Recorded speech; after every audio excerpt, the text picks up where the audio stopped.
which is a really nice high gloss, is a little bit challenging to take off on camera. I'm going to take that off now and then put a cut in here so you can see the foam inside. Now I apologize for the super bright image, but this foam is a shade of grey and it's very light, so you can see that it is getting a little bit washed out, but you can also see an Autobot logo on the front there and then Transformers Bumblebee down the side. Now the cool thing is that they actually separate the accessories and the figure himself for transport, so you can make sure that your figure is not going to arrive damaged. Now of course, first things first, you do have all the instructions. I highly recommend reading this because there are a lot of bits and pieces, moving parts on this figure. The 3-0 Transformers releases are always super complex in terms of their engineering, so do be careful when you are moving yours around. Definitely take note of the articulation. Now in terms of the bits and pieces he comes with, you can see a bunch of accessories, and don't worry, we'll go through these in, of course, a lot more detail in just a second. Now here we have the figure himself laying there in his foam prison, and he looks absolutely fantastic. Let's get him out here. I wonder how heavy he is. I can already feel it. He is an absolute chunker, and I love it. He has a lot of weight, especially down here in the feet. There is some die cast in this figure. That's something that hasn't been present in the premium scale figures before, as far as I'm aware, at least all of the ones I've owned. So this is definitely a change of pace for 3-0, and don't worry, we will get all of this foam stuff off the figure when we take a closer look.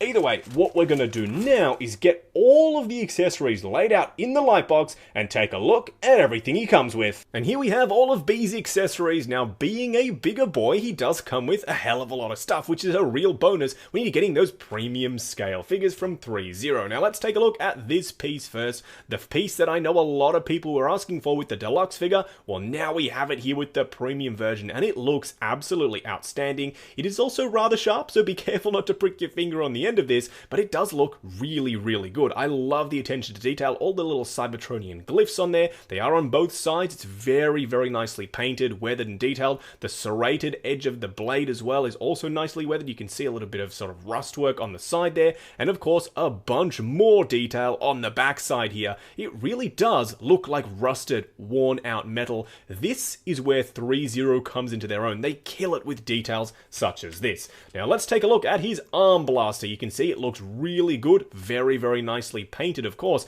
but it does have a party trick, and let's get to that just now. All you have to do is dismantle it. It literally splits in half, flick the switch, and you can already see it. It lights up, and it looks really, really good while doing so. Now, it is really, really bright. You can see there it is actually visible on my hand, even under the super bright studio lights, so exercise a bit of caution. Don't look down the barrel of this gun for an extended period of time. We don't want you ruining your eyesight. But of course, it does just attach onto the arm. As you'd expect, you literally pull off the other one, plug this one in.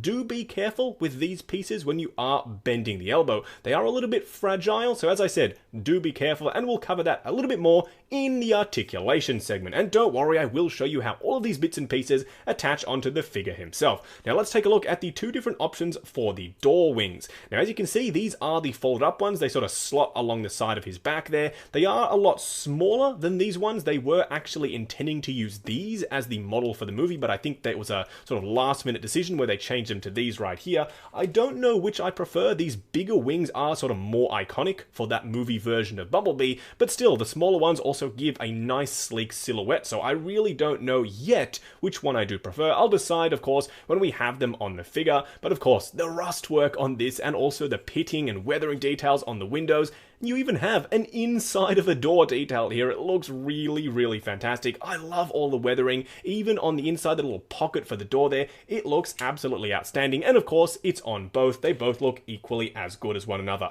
Now, these little pieces, you're probably thinking to yourself, what on earth are these? Well, these are interchangeable eyebrow expressions. He comes with a bunch, and I will show you what they look like on the figure, but they're sad, concerned. There's a whole bunch of different looks you can give the figure. This is something that I honestly wasn't expecting at all, but I'm so very glad that they put this in here. It's a very, very nice attention to detail and something that simply wouldn't have been possible at the smaller deluxe scale. Therefore, it's more possible now, of course, in the bigger scale, being the premium version.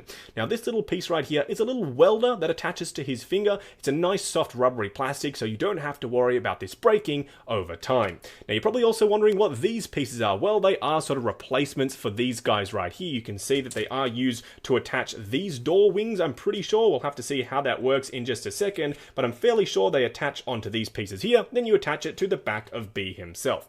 Now, of course, he does come with two different head options. Both of them have light up features. You simply click the Autobot logo, you get the blue eyes.